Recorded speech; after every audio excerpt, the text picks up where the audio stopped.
Welcome, everyone, to the Swedenborgian online community. We are very excited this evening as a affirming interfaith Swedenborgian community to have a wonderful artist, researcher, and Swedenborgian with us today, Eleanor Schnarr. Hi, Ellie. Hi, thanks for having me on. Oh, it's our pleasure. In fact, it's been a while since I've seen you. I used to live in your area. You're in the Bay Area, a wife to Reverend Tom, he's your husband, Yeah. and out in El Cerrito. So how's the weather out there? Better than mine? It's currently gorgeous. The sky is bright blue. We had a beautiful full moon last night. We've been getting a lot of rain, but it's pretty much perfect. It's California paradise. Oh, well, wonderful. Yeah, I miss that perfection, but I've enjoyed winter. It's not too bad here in Canada. I imagine you get used to it. Yeah. Well, again, we are so happy to have you on, and I also want to thank everyone who's joined us in the Chatsy. Greetings, folks. Share your questions, your reflections, and comments with us, and I'll hope to get to them for Ellie. So, Eleanor, what's going on? I know through experience that you are an amazing artist, thinker, researcher, and spiritual person. I think I can call you that, right? Yeah. How's all that going? I like the word mystic. So I use the term pagan Borgian, which is just to point out that I consider myself Swedenborgian, but I don't consider myself a Christian in the technical sense. That when I approach Swedenborg, I'm really more interested in him almost as a physicist, in terms of his ideas of how the physical world operates and the metaphysical world operates, especially when it comes to his ideas about brain function. And a big part of my project and my whole kind of studio practice is this idea of cerebral proprioception and an understanding of how the brain works as a path towards spiritual fulfillment and education. So that's what I'm working on, and that's kind of the direction of my larger project. Wow. Yeah. You'll have to tell us a little more about what that means. What is that research, and what are you finding? Well, what I've been finding is that really we have learned stuff in terms of like Western reductive science in the last kind of 10 or 20 years that really kind of backs up a lot of the stuff that Swedenborg said very, very poetically. And specifically, I'm talking about, he has this whole, so I don't know how much people know about this, so maybe I should go into the background, but before Swedenborg did a lot of theological exploration, he did scientific exploration, and a large part of that was his study of the brain. And he spent about 2 years in Venice when he was, being funded by the King of Sweden, and just studying the brain. And he was first in Paris, but then he went to Venice, and he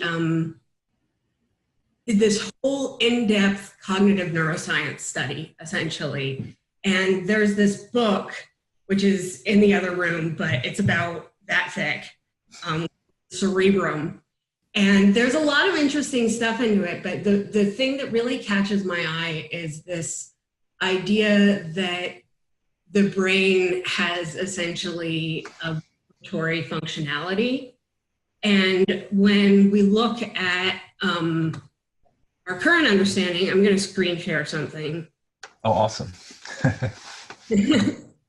Now, I'll note that our listeners right this moment and our podcast listeners won't be able to see it. So please describe whatever you share. Okay. So what I'm sharing is a big, flashy graph that is displaying connectome harmonics. And it's displaying, so this link, which I'm going to provide in the description, goes to a study that was published in Nature that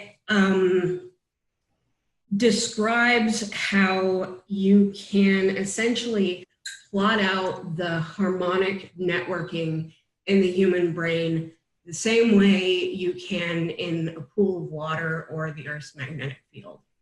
And these Laplacian eigenfunctions is the big fancy math term. Is the same type of math that shows up when you play a guitar. So it's this very kind of visceral, vibratory type of interactive structure. But for my purposes, you're looking. Sorry, I'm going to go back. And if you're curious about what this looks like, catch our video on YouTube or Facebook, and then you can see it in all its glory. But I really appreciate your description. I think I'm getting even more out of that. That's cool. Yeah, and Swedenborg talks about how there are these cortical circumvolutions within the cerebri humani, within the human cerebrum. And cerebrums, and he really has this emphasis on this kind of vortical toroidal geometry. And what we're finding out in the last 10 or 20 years is that all of this is basically correct. And when you go to an image like this one, no, that's not the right one. Oh, I might have not put it in here. But you can basically plot out different types of brainwaves and types of resting state networks according to their frequencies, and get patterning that shows up magnetically. So this really appeals to me because it's kind of cyborgy, and it gets the idea that, cyborgy. Yeah. It gets into this idea that the mind is not this Cartesian black box, but the mind is actually something that can be explored and physicalized and programmed, essentially, and that's really exciting. You said what, essentially? It can be what, essentially? It can be programmed if you understand how it works. Oh, like creating artificial intelligence, or no? Thinking about how humans think? Much more kind of psychologically. Okay, so you have there's something called neuronal plasticity, which is something that only really became dominant, like a dominant way of thinking about brain function pretty recently, because for a long time there was this model where you reach about 25 and everything just sticks. But now what they're finding out is that you have, so you have a brain, and your brain is constructed of about... Sorry, I switched the shade. Okay.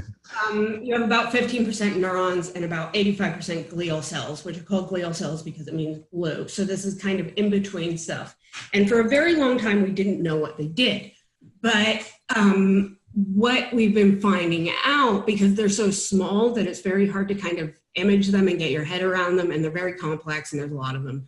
But if you go, what we've been finding out is that your glial cells, through adulthood, about 70% of them change their connections every day, which means that every sensory input that you're putting into your whole cognitive mechanism, everything that you do, every kind of ritual that you perform, every prayer that you say, everything that you say to yourself in your head, all of those things are creating permanent structural changes in your brain.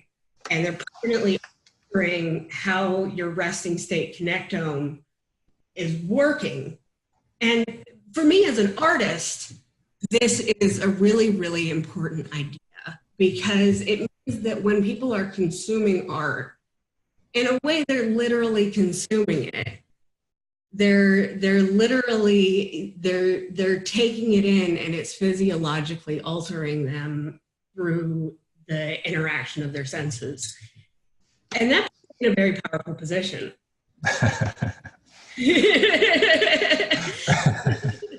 Right? Yeah. Wow, I love how you put that. You're consuming it in such a way that it's changing the literal structure of your brain, and your brain changes entirely almost over so often. Did I hear that right? Yeah. Throughout the process, right? It's changing on a curve. So you have, there's this about 70% rule, but there's also like plasticity and stability are kind of fundamental brain properties. And the ideal functional state is to have a very specific ratio between property of changeability and the property of staying the same. I can kind of think of this like a fractal, where like if you have a tree branch, the tree branch has to bend a certain amount, but it also has to resist a certain amount. And I love tree metaphors because brains are basically trees. So, right? Yeah, that's right. They even look like trees, right? At least in a lot of the minute details. I mean, on the microscopic scale, but also if you think about what a tree is a geometric arrangement of geometry that's kind of through evolution gotten to a point where it can efficiently hold up the most weight of leaves so that it can conduct energy into the roots. And so through generations, what you get is the trees with the tree-like geometry are going to be the ones that are ultimately the most efficient. So there's something about the geometric pattern of a tree's growth and the property of interconnected efficiency that makes both the brain and the oak outside my window able to have maximized surface area to take in the ambient energy. And that's how our nervous system works. Well, and even on a macro scale, right? The brain has like a stem and then veins that go out and then the blooming around that. When you can think of like, do I have any good pictures of, okay, here.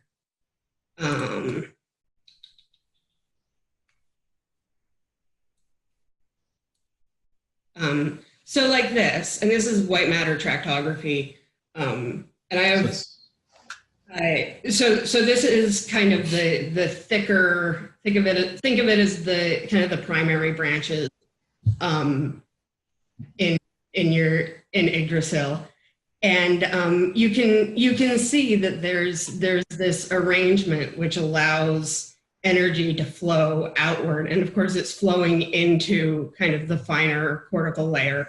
So all of this goes into Swedenborgian theology, which is like the point of all of this, in that he talks about the grand man of heaven. But he also has this very particular way of talking about externals and internals, where the dualities that he presents, and we were just reading NJHD at our after church discussion group on Sunday, which is adorable, which was talking about this. Is that New Jerusalem and Heavenly New Jerusalem and Heavenly Doctrines. He's talking about good and evil in this way where you have kind of the the evil on the outside, and the good as kind of the singularity in the center, and this kind of like field type of almost quantum physical geometry that runs through all of Swedenborg, even like, I mean, because he starts at the very beginning of his career with vibrationes, or it's something like that. It's vibrations in Latin. It's one of the very earliest things he wrote. And then he's still kind of talking in that vibratory kind of framework, even in TCR. Yeah, often translated tremulations, I think, that book. Tremulations, right? That's it. And your picture, if someone Googled white matter tractography, that's what I see as the title. Would they find an image similar to that? Yeah, there's lots of these. There's pictures. White matter tractography. White matter tractography, but also the word rainbow. Is there's an artist whose name I'm forgetting, and this isn't one of his. There's an artist who makes these things etched into metal. Oh, wow. So this is something called a connectogram, and I just pulled this from Wikipedia. But it's basically, if you can't tell, around the outside there it's different neuroanatomical areas, and then the frequency of the signal is the color, I think, and the so all of the connections that are in this are in this. And connectogram. Yeah, and I just fell in love with this way of thinking about things, kind of in light of the way that Swedenborg talks about these, you know, the churnings of the celestial spheres of the internal heavens, and it's just it's beautiful, and it's embodied, and it's very pagan, and it's very cool.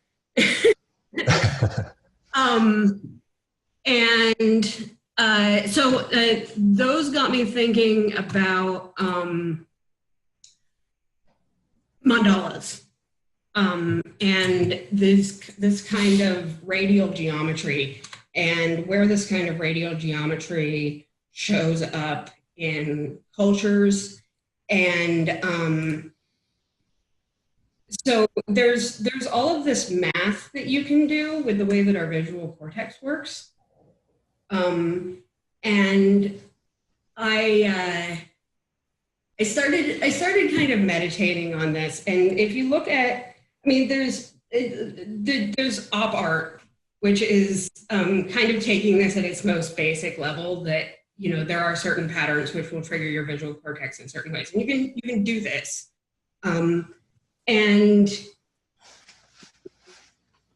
But it also, it moves into a different kind of dimension, because it also goes into this place of proprioception and interoception. And that's not the right one. What's those words? Okay, so good question. So we have different sensory systems.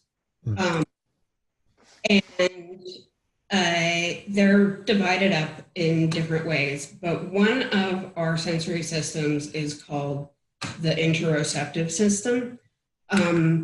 And just like you have eyes and taste and touch and all of these things, you have a system for telling where your body is in space, that's proprioceptive, and what's happening within your body, that's interoceptive.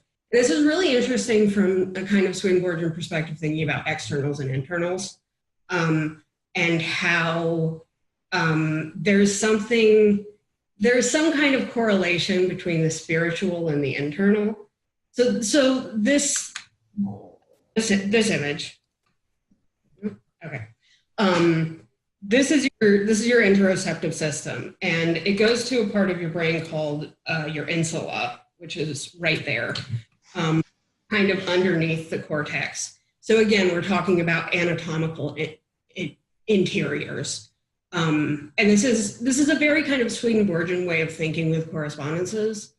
thinking about, but also thinking with embodied cognition, which is something that's also really important. And I'm going to get to some actual art first, but I want to kind of lay out some of the neuroscience first. That's great.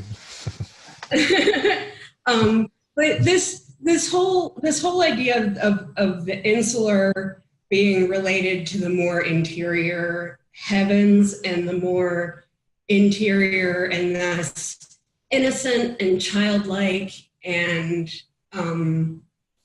just heavenly states is really interesting when you start to look at some of the cognitive neuroscience that people are talking about when they're talking about the insula and what it does. Yeah, and so if I can describe this this last picture for a second, it's almost like a small brain within the bigger brain, like towards the bottom in the middle.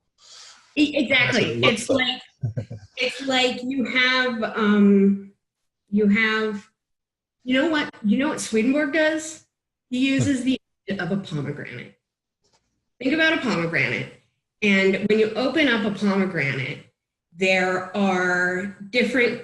There's the peel on the outside, and then there's some like thin white stuff on the inside, and then you have the pomegranate seeds, and the pomegranate seeds are all clumped into little bunches, and some of the bunches are underneath the top bunches, so they don't all rest right against the skin itself.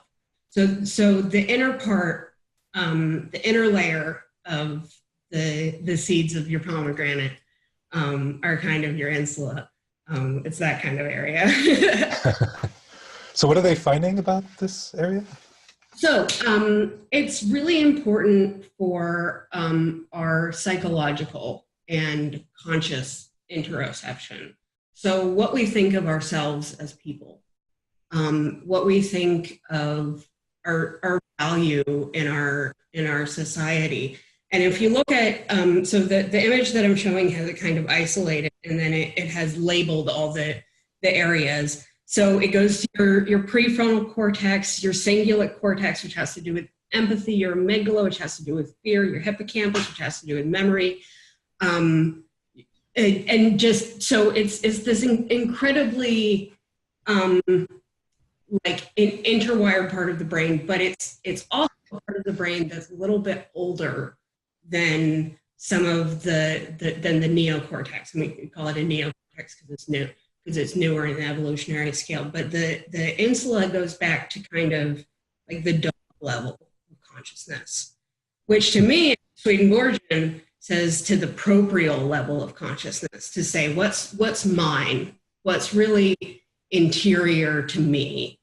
And so, you know, with this idea of kind of how do we program our brains, and how do we use the properties of plasticity to change ourselves and to make ourselves grow and be less shitty to each other.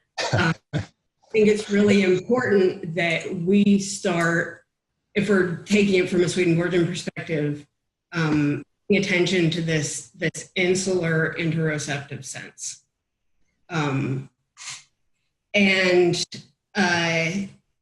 Yeah, so that's what my paintings are about. Oh, wow. Now Right? tell us how, and can you share some of your art as well, and where can people find it before you begin if someone wants to see your art? So you can, my Instagram is the best place to find my art, at Eleanor Schnarr. That's artist. You can also go to eleanorschnarr.com. You can also go to thoughtentropydesigns.com, which is where I sell t-shirts and sweatshirts with my paintings on them. And they're cool. So cool.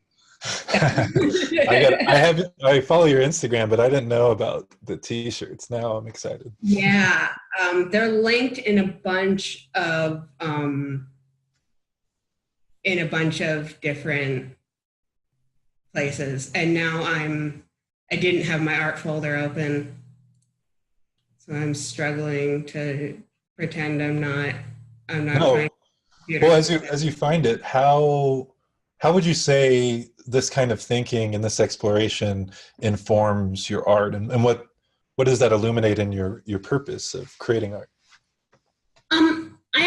I think of it as quite the revolutionary action, because I think what a church is in the Swedenborgian perspective, in the Swedenborgian kind of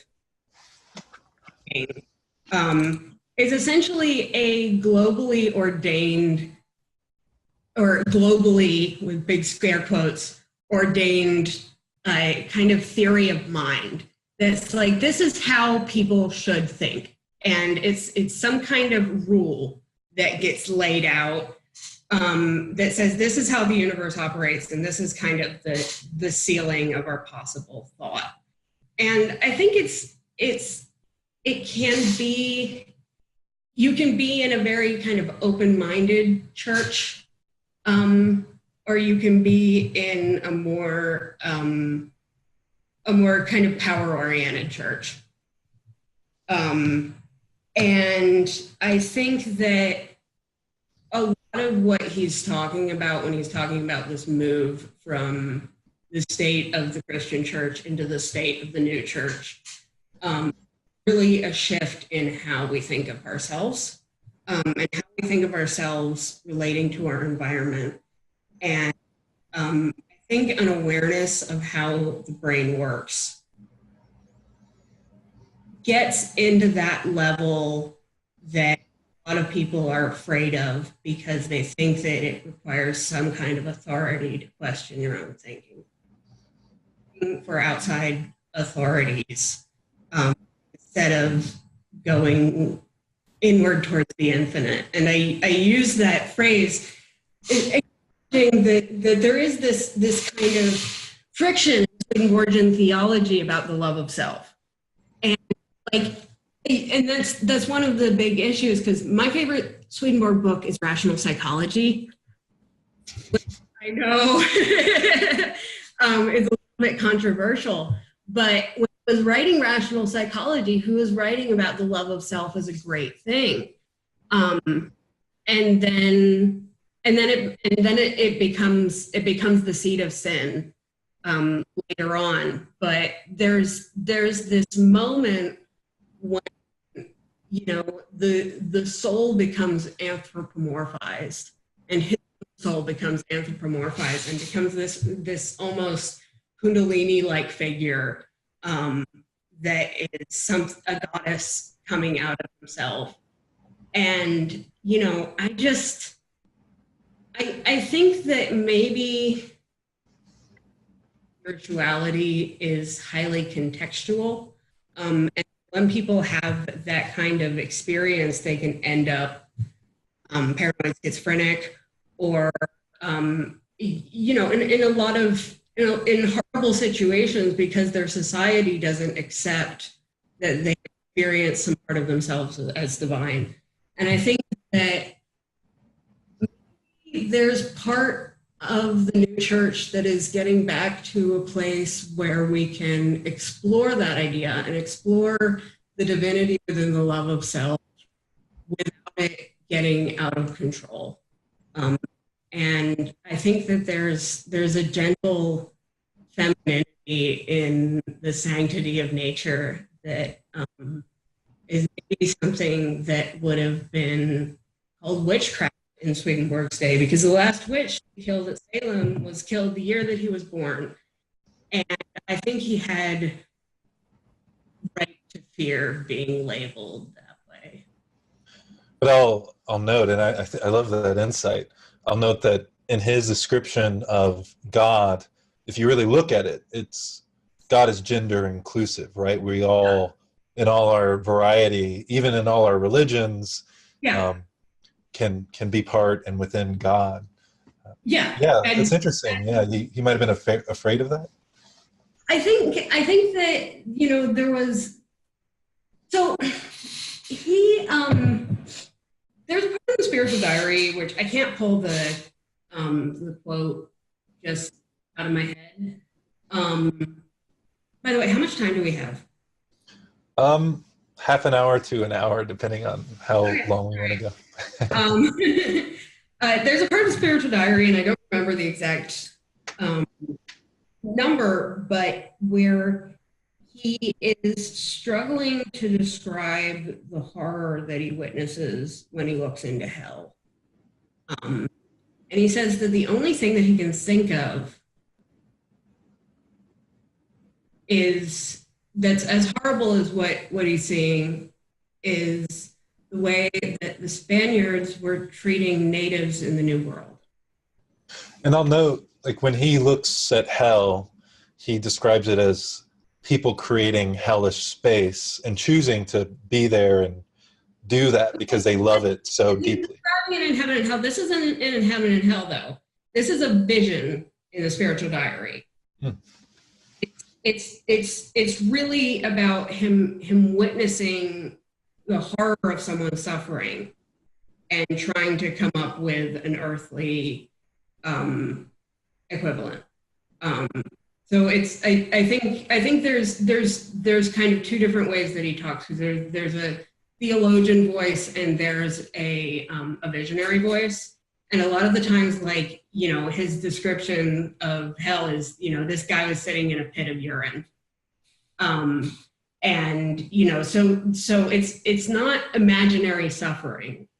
And I think that that's important. And I'll note, just for those listening who may not know much about Swedenborg's mystical spiritual visions, a lot of what he sees environmentally and even what people do are in kind of this metaphorical realm where, you know, maybe here I'm about hurting other people and you don't maybe notice that until I'm hurting you.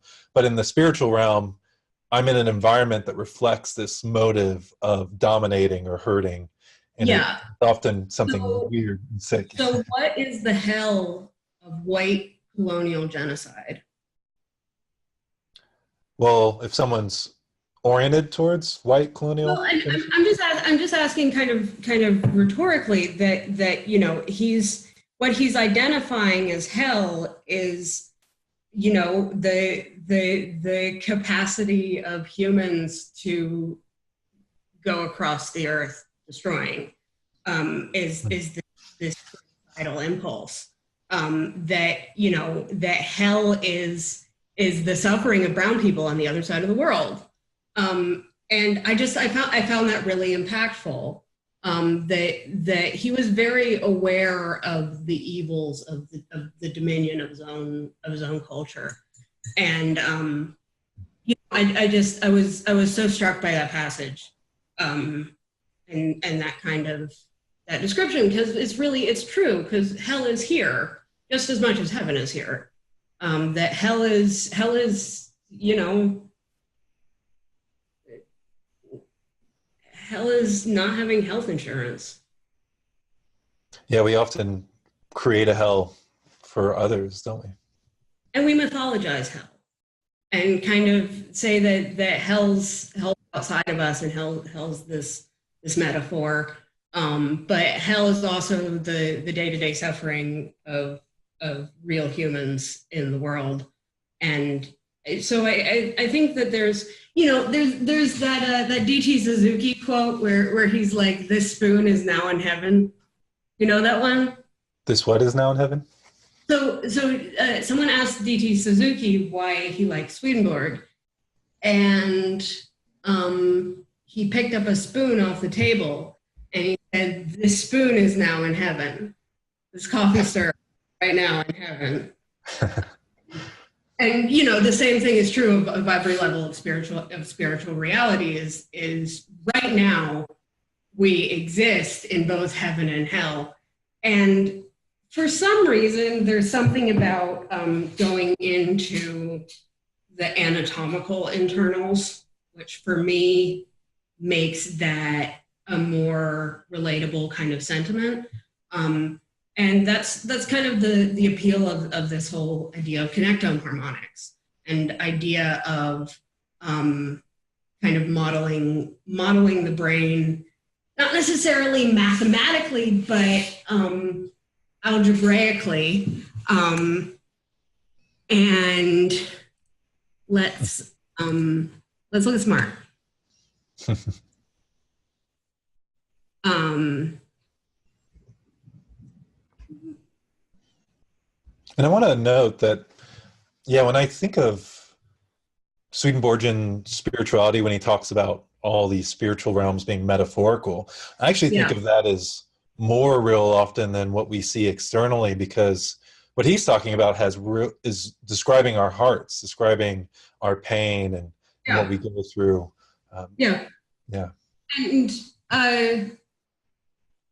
And describing our light body, our energy body, because that's really, you can kind of look at it as there's the spiritual realm and the natural realm, and this place where there's this rough edge, this fractal in between them.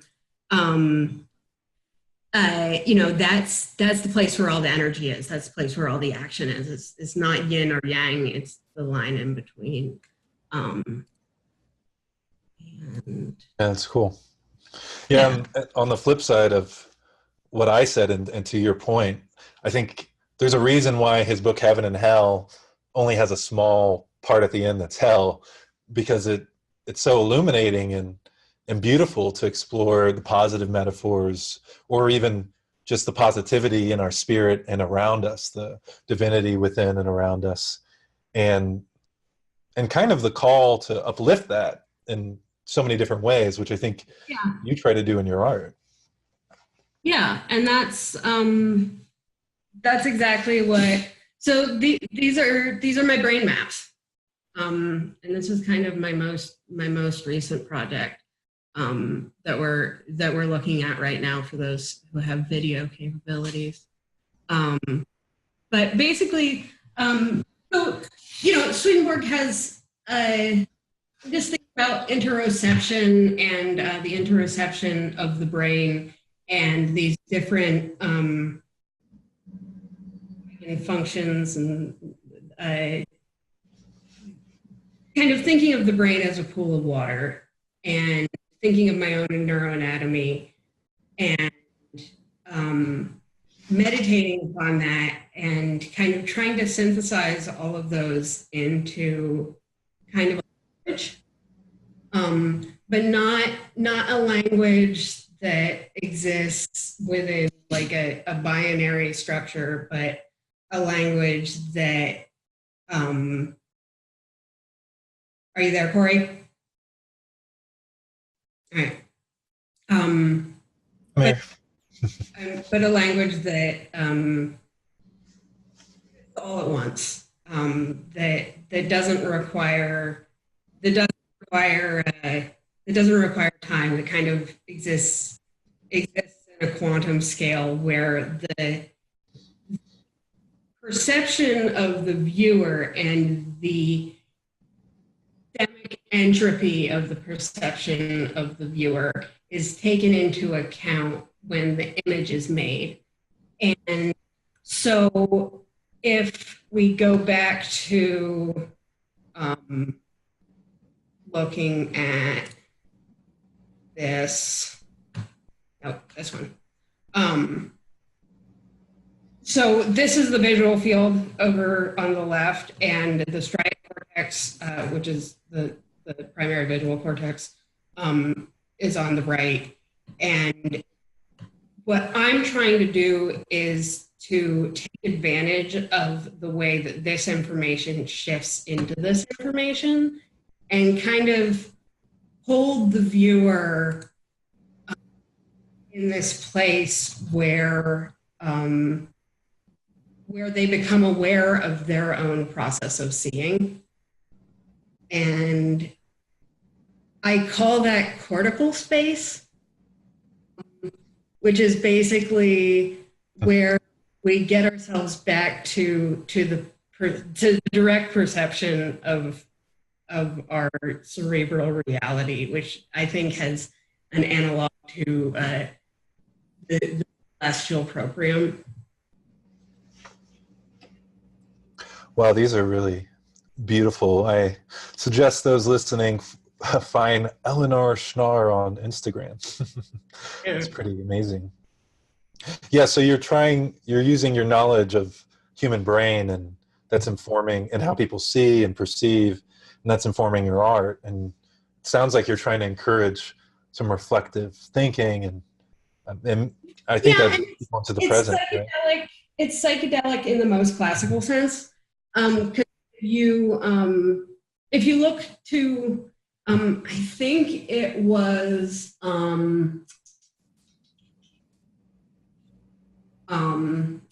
his name Huxley, who actually invented the word psychedelic, and it comes from Greek words meaning mind manifesting. And so it doesn't mean drugged, and it doesn't mean drug induced, but it does have something to do with synesthesia, because so synesthesia is something that I draw upon a lot in my work, and it's a sense blending, is the definition, and it's so a lot of people are what's called grapheme color synesthetes. They have a very powerful kind of association with a particular word, letter, or number. And they think that this has something to do with the fact that the word itself is abstract.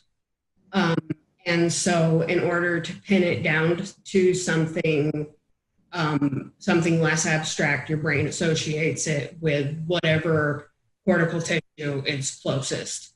So it's arbitrary, but it's also physical. And that is really, really important, because when you are, like for me, the number 5 is a very distinct, deep shade of blue. And that means that there are certain neurons in my cortex which have something to do with the perception of blue, which are next to the neurons that have something to do with the perception of 5, which means that it's not a mental association, it's a physical association, which means that you can, if you're able to synthesize your interoception, your visual awareness, you can blend them into a kind of cerebral meta sense, where you kind of raise your awareness up to be more brain primary, and therefore more self-directed and independent. And that's, I think, the point of art. Wow. Well, looking at the art that you just shared with your words, I can see, some type of divine inspiration there. Wow. Well, I hope so, because everything's divine. Yeah. Well, and it's nice when you're willing to reflect on that and admit it, because I think often we think of our skills, our talents, our strength, or even embodiment as this is me. And I think that's how I connect when Swedenborg later in his theological writings, throughout his theological writings, points to the idea that, centering on self is hellish. He also says, kind of on the flip side, that when you put self in its rightful place, so you still uplift its health, and you start to see divinity in it, then you can uplift it more healthily, because you're not focusing from ego, you're focusing from, there's good things in others and me and around me in nature and what have you, and let me uplift the health in all of these things. And I'm gonna go back to the tree metaphor, that if you have a tree and it's made of roots and branches and leaves, and you have all of these parts, and if the roots grow from the leaves and the leaves grow from the roots, the tree isn't going to live. So like this process of self-arrangement, and basically the human brain is a very squishy tree.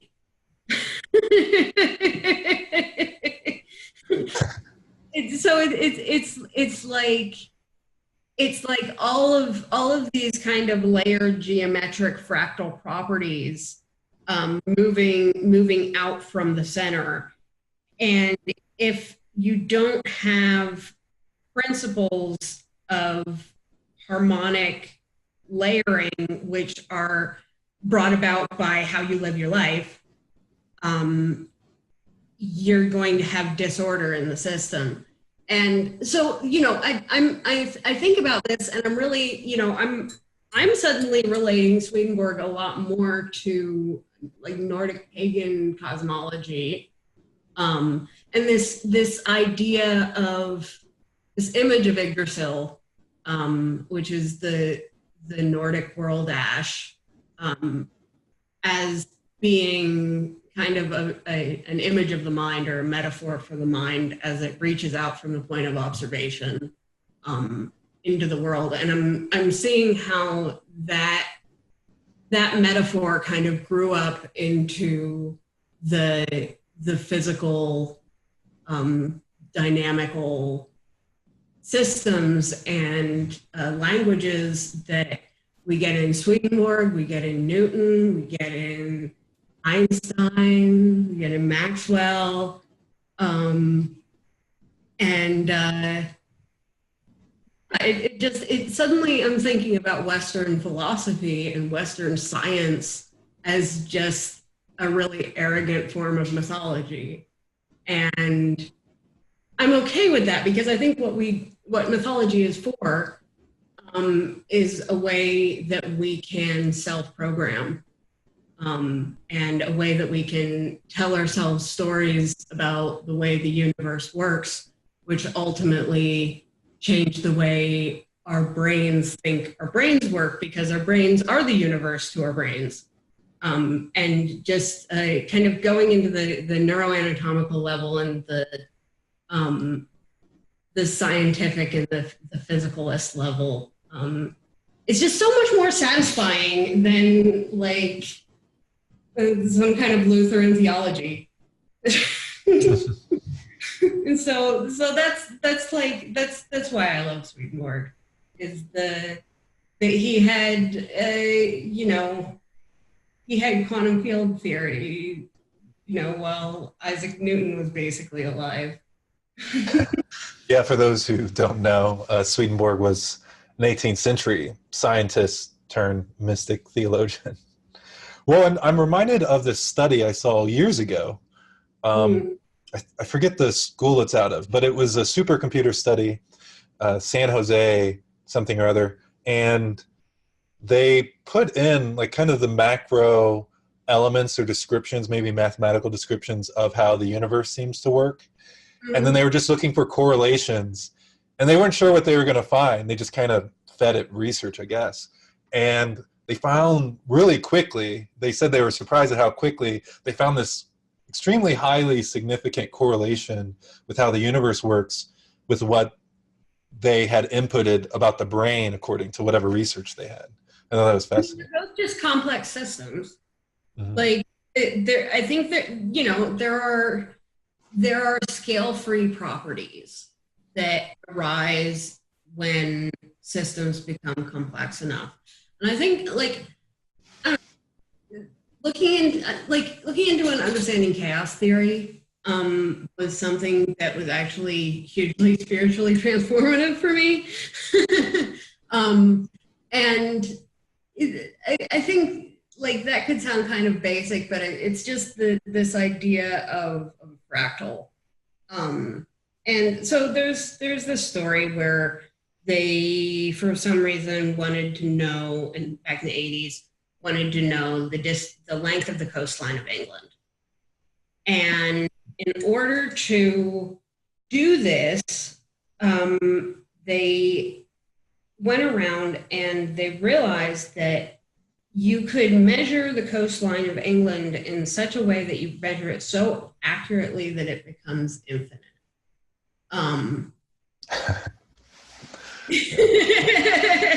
And so they had a really, so the way that they got around this was they took the map and they made a program that followed the edge of the coast to the point where it met a certain curve, and they used an algorithmic curve. So they found that if you used the golden ratio, so a Fibonacci spiral, you could essentially make this measurement as long as you wanted by setting it to a certain decimal point.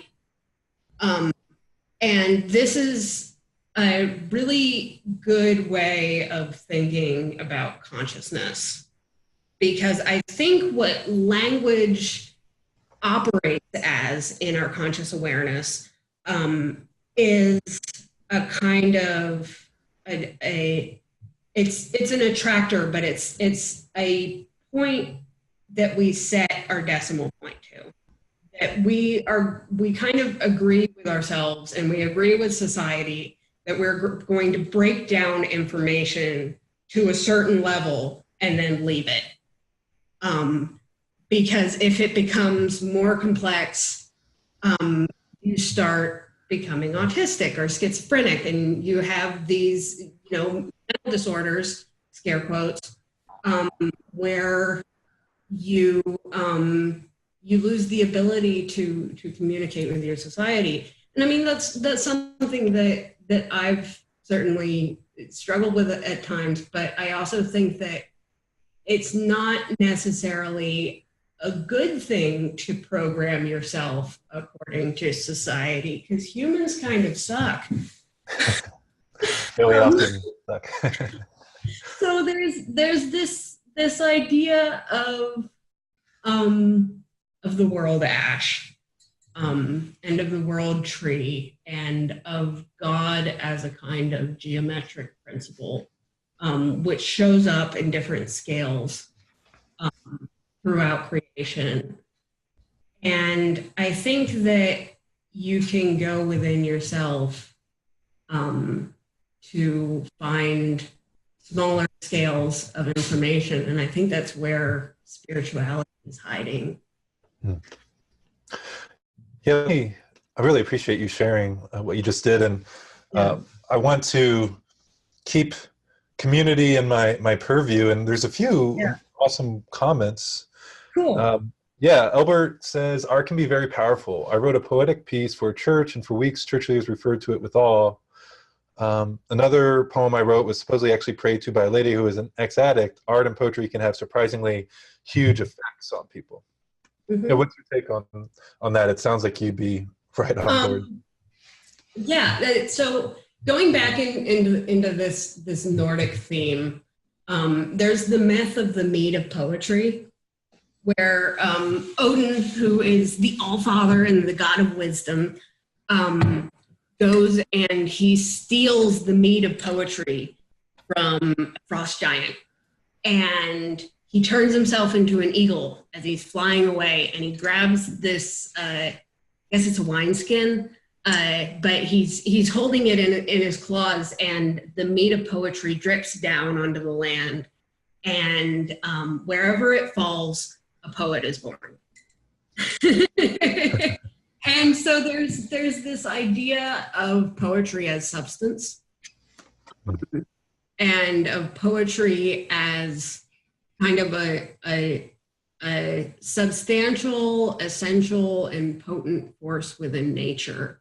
And I think that goes into this idea of tree language, of how nature communicates through geometry, and how nature communicates through vibrations.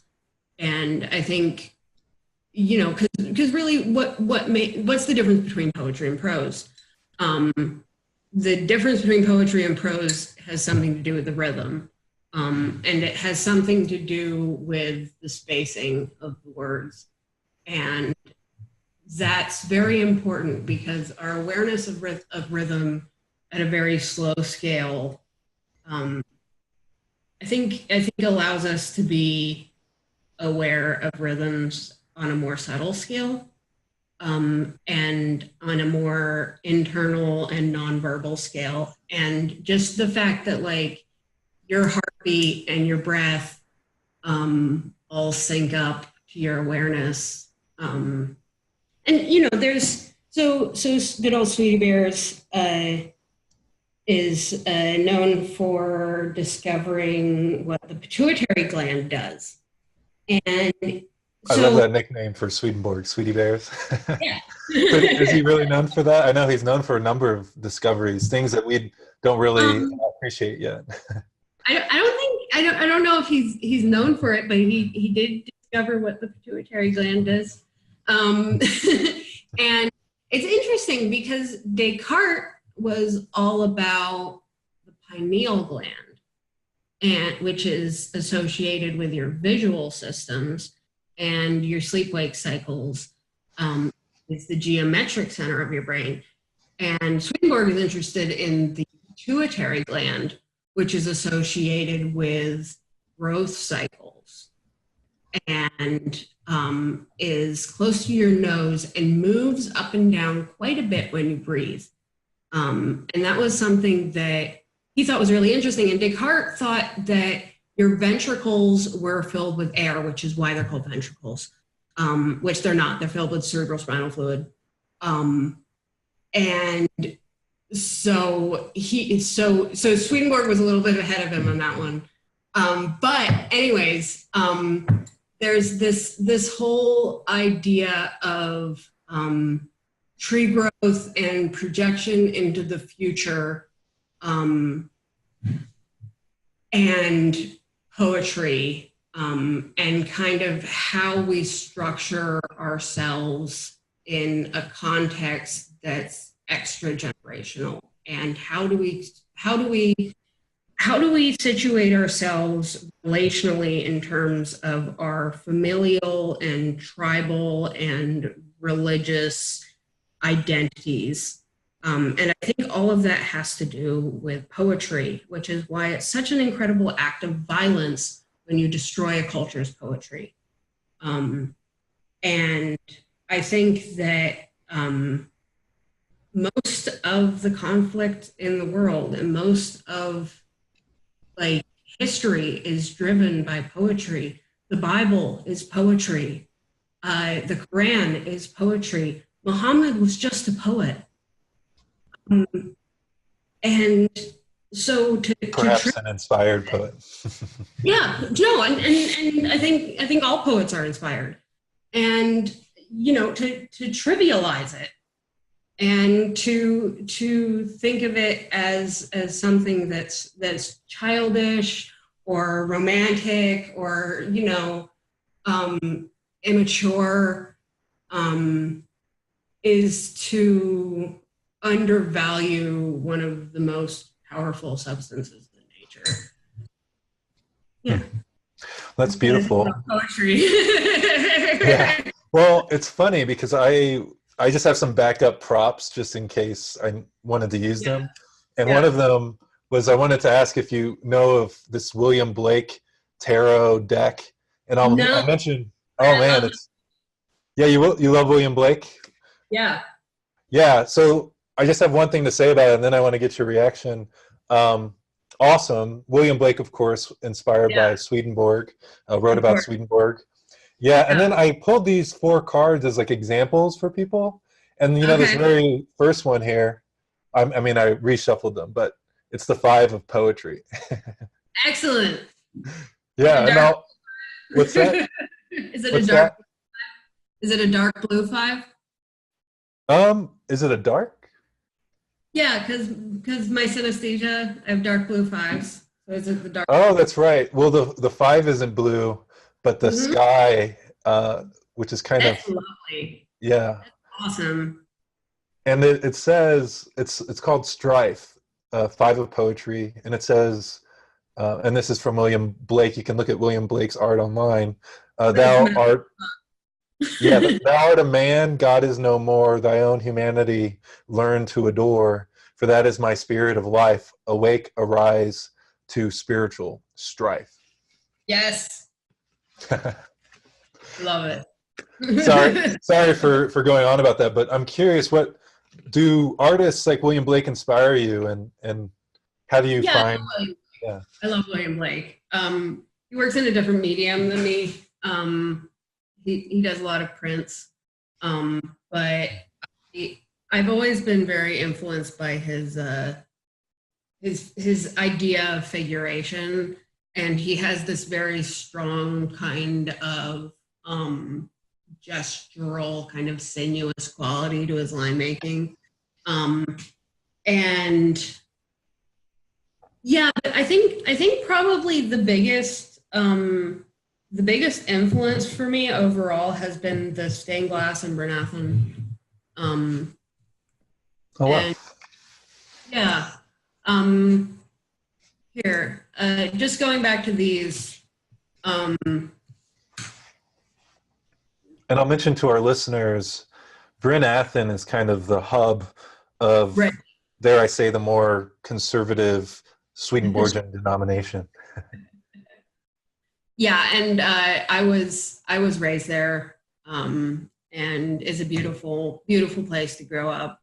But yeah, my first studio was when I was 13, in the shop at Bernathen Cathedral, which was the old glass studio for the cathedral, and so there were just, you know, there was all of this scrap glass, and then there was the Bernathen glass, which is incredibly valuable. But I was just surrounded by this kind of aesthetic of luminosity and transparency, but also the importance of line, and the dominance of line within that kind of image making became incredibly important to me. But also because I've had different like sensory processing issues all my life, and I've had some visual problems all my life, and there's something about edges that has always fascinated me and kind of drawn my eye, and I've never been able to, you know, like in art school, they're always telling you to kind of make these big, vague, blobby, shadowy forms to kind of, you know, pull out tonal structure of like form and space, and I was never really about that. I was always about the linearity, and Those are beautiful. The edges, and that level of contrast. So I discovered about a couple of years ago that this company Arche makes, which is spelled arches, and everyone thinks it's pronounced arches, but it's not. It's Arche, like Ashe. And they came out with a brand new product that is an oil paper, which absolutely blew my mind, and I fell in love with this stuff. And you're basically able, so all of these are oil paintings, but I do it on this paper, and you're able to get the oil painting, like the oil paint, to act like a watercolor, and then you can go back in and build up the light on top. So you get the light coming from inside the canvas through the paper itself, which mimics the luminosity of glass. But then you also get the paint on top of the painting itself. So you actually get a good, you know, a couple of millimeters of space. And I love that because that mirrors what's happening in your visual cortex. That you have this, you know, because your brain's mostly fat, and your glial cells have a similar kind of structure to linseed oil, and they actually, as they grow, they form more and more kind of stable interlocking patterns which is the same way that the oil in oil paint dries into the surface. So I love the idea that you are looking at the painting with your visual cortex, and the painting itself is then mirroring how your visual cortex works. And I think that this is a much better, because like, you know, you have 89 billion neurons, and you can look at that as like a hugely complex system with 89 billion parts. Or you can look at this painting and you can say, this painting has 89 billion oil molecules in them. And it's not about the individual particles, it's about the vibratory patterns within the whole and the interactive qualities of the whole thing when you look at it. Because you don't look at a painting 1 inch at a time.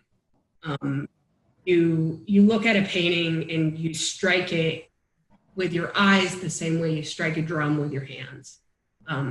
So you're drawn towards a certain part and you move out through the visual information that you've been afforded, according to vibrations that are naturally occurring within your brain. And it's the little points of entropy and affordance within the space between what's happening in your visual cortex and what's happening outside your visual cortex. That's this moment of feedback and pleasure that gets into that interoceptive system. And I think that's where the magic is kind of on that rough edge, that space of organized chaos. Wow. Yeah. All I can say. Well, and to your art that you're sharing, it blows my mind. Literally, yeah. Apparently. Yeah, that's what it's designed to do, man. That's amazing.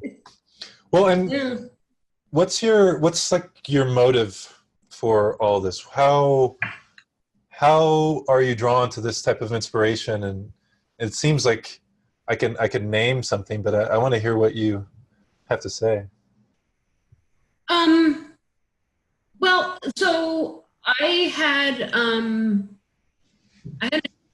as a kid, where I was whacked under the chin by a bull really hard, and it kind of jangled my cranial nerves a little bit, and I started seeing the inside of my face, and it is just, you know, just what happened, and you know, I mythologized it and became afraid of it and all of these things, and but I also at the same time I started doing because I was receiving all of this kind of range, chaotic internal imagery, like flashes of light, and you know, just the visual experience of whatever was happening inside the side of my head. And I started making these drawings, and I started drawing from this information. And then, you know, at the same time, I got really interested in anatomy and because I was having trouble after the accident. Like I wasn't paralyzed at all. I never went to the hospital. But I started being confused about kind of positional awareness of where my body was, and I got really, really into just obsessed with drawing the figure and with learning these proportional systems, because in some way it made me feel a sense of security within the geometric regularity that they gave to the body. So I, for years and years and years and years, and I still do portrait commissions frequently, and you know, $500 a face if anyone's interested. And yeah, so that was a part of my practice, but then I kind of turned that kind of topological accuracy and awareness internally. And I